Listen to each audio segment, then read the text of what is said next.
Redwald, how are? I'm in North Shropshire, in the village where I live. It's February, it's about midday, it's a glorious day, and I'm out here on my allotment plot. And I'm just going to spend a few moments to show you around, show you what I've been up to over the last few months.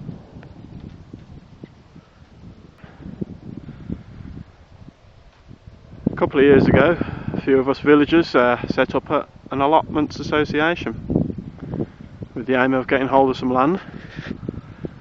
It took us some time, but after a year or two had passed, we managed to find ourselves a nice plot of land which actually belongs to the local church. It's a 4.5 acre field which we're renting out via our local parish council, and it's an absolutely beautiful spot. It's only been used for grazing, and it's been pretty much untouched. It's not been ploughed for probably a few hundred years, to be quite honest. There's 20 plots on this 4.5 acre field. It's a lovely quiet little spot, just off a little country lane. Couldn't wish for more. As you can see, some folk have already started getting to work. In fact, a few folk could do with hurrying up a little bit because it'll soon be time for planting.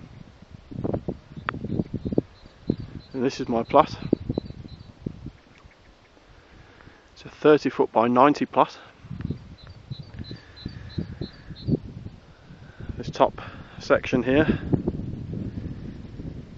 is my family communal area. There's going to be a shed just there.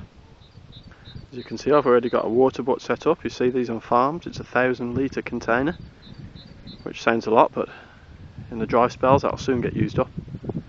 We've got no running water here, so we've got to collect all our own water. But when I get my shed up there, I'm going to be able to collect water a little bit better by running off a little bit of gutter in there. We're going to plant some herbs here. There's going to be a little patch up the top end here for my little boy, a little 2-year-old boy, to get stuck into. Give him something to do to keep him off my crops.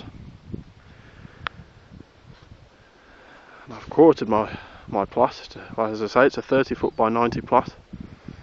I've got 1, 2, 3, 4 quarters there. And let me just show you around and show you what I'm doing and what my plans are. I've already started an onion bed there. That was the first thing I did, because you can plant onions over the winter, and garlic. Onions and garlic go together. And you probably can't see very well there, but there's some shoots coming up already. Some garlic and onion shoots. They'll be fine, the frost won't bother them. And in this quarter at the same time there's going to be roots, carrots, parsnips, beetroot. I'm digging a trench out there. It's going to be for some carrots. There's a lot of digging to be done. It's hard going digging over this turf, which is why people really need to get stuck in nice and early. A little and often, rather than trying to tackle it all in the space of a couple of weekends, because you just won't do it. You just won't do it. So there's going to be some more trenches dug out there. Dug over to a nice fine tilth for my roots. This bottom corner down here, that's going to be a bit of a miscellaneous patch really. I've got some fruit bushes already in down the bottom there. I got them early in November. It's a good time of year to put in fruit bushes. Transferred them across from my garden where they weren't growing very well. It's like most people's gardens. About 2 or 3 inches down is building rubble. Not great for growing really, but this is beautiful. You can dig down 3-4 feet.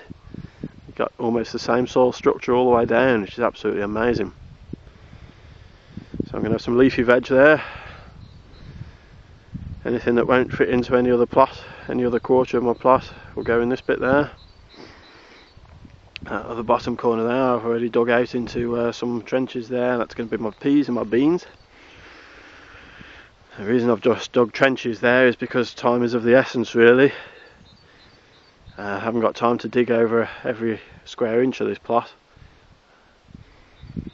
So for the sake of time, I've just dug in trenches there for those. I can put my canes in there, grow my peas and beans up. The one quarter I've put a lot of effort in is my potato bed. I like my potatoes, big fan of potatoes. So I've divided this quarter up into 1, 2, 3/3 there. I'm going to have my earlies, second earlies and late cropping potatoes in there. I've already dug most of that over, covered it over with a good layer of manure, or it's starting to anyway. We've got 15 tonnes of manure in the corner of the field, kindly donated to us by a local farmer, which we're very grateful for. And it's amazing how people come together and help you out. As you know, farming was one of the earliest occupations of our folk, and it's a good tradition to keep on with. We can't just rely on your for-profit farmers to supply all our food needs, especially as the population increases and fuel and oil make things ever more expensive, and the quality of supermarket produced food, as you know, is just poor, uninspiring, uninteresting. And like many Odinists, I just want to get back in touch with the land. There's nothing better to do on a Sunday morning, or any other morning for that matter, than just get down, get your hands dirty, good exercise, meet some good people, bring the family down. It's absolutely fantastic. So I'll leave you there, leave you all feeling incredibly jealous,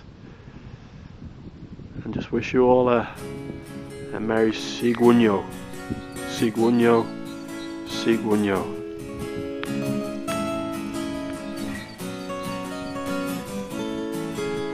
Through ancient eyes we watch the land, with ancient craft we guide our hands. In ancient dreams we see the sun, with ancient hearts we speak our tongue. For a long time past our kin has stood, through winter long, through drought and flood. Now that time has passed and our souls must flee. Now other eyes this land do see.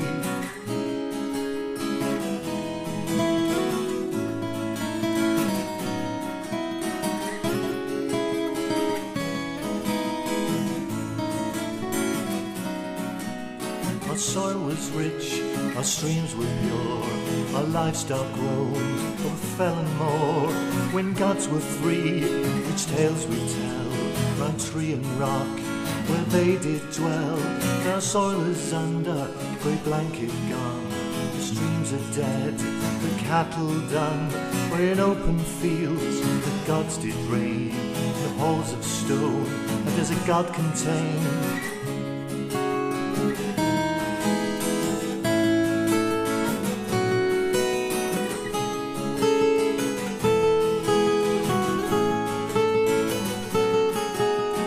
Blades of iron and will so strong, defend this place, the age is long. But all is so by those who rule, and will no strength will keep us whole. Our ancient eyes once more must roll over fell and moor, to find a home. In ancient dreams we'll seek the sun, with ancient hearts we'll find our tongue.